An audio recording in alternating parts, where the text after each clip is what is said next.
Tonight, a major oil company is admitting something Kristen Ayers has been reporting on for weeks. Kristen.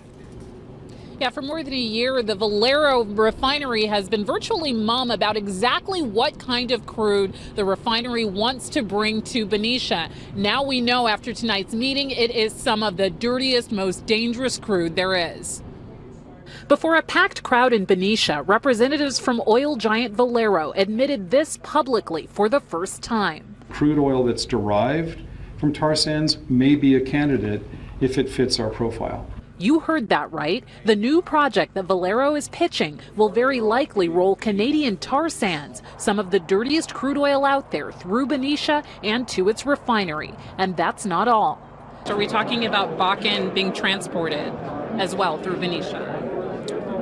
If Bakken crude is one of the crudes that's available by rail, it's possible that it could make its way to our plant. He's talking about highly explosive fracked North Dakota Bakken crude oil, the kind that fueled this explosive fire that killed 47 people in Quebec, Canada last summer. 50-car trains full of Bakken and tar sands could snake through this area, 70,000 barrels a day, and people who live here worry it's a recipe for disaster. Bakken crude from North Dakota has been involved in 5 catastrophic train derailments across the country and in Canada.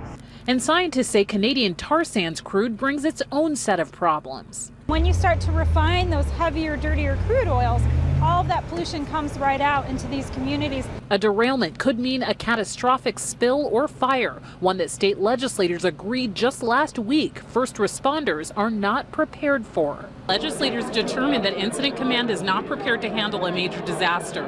What do you say to that? Well, our local teams and the railroad and our local community is clearly capable of responding to an incident that happens. Valero insisted tonight their project will create jobs, 120 temporary construction positions and 20 permanent ones. But some Benicians believe the trade-off just isn't worth it. We have no guarantee of the safety that will be provided.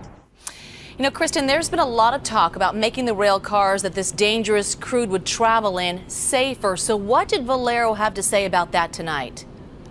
Well, the tank cars that Valero has been using to transport this crude are called DOT 111s. You saw in that explosion video, they did not hold up at all in Quebec, Canada. But Valero is still saying tonight they plan to use those very cars if indeed they do transport Bakken. All right, Kristen, thank you.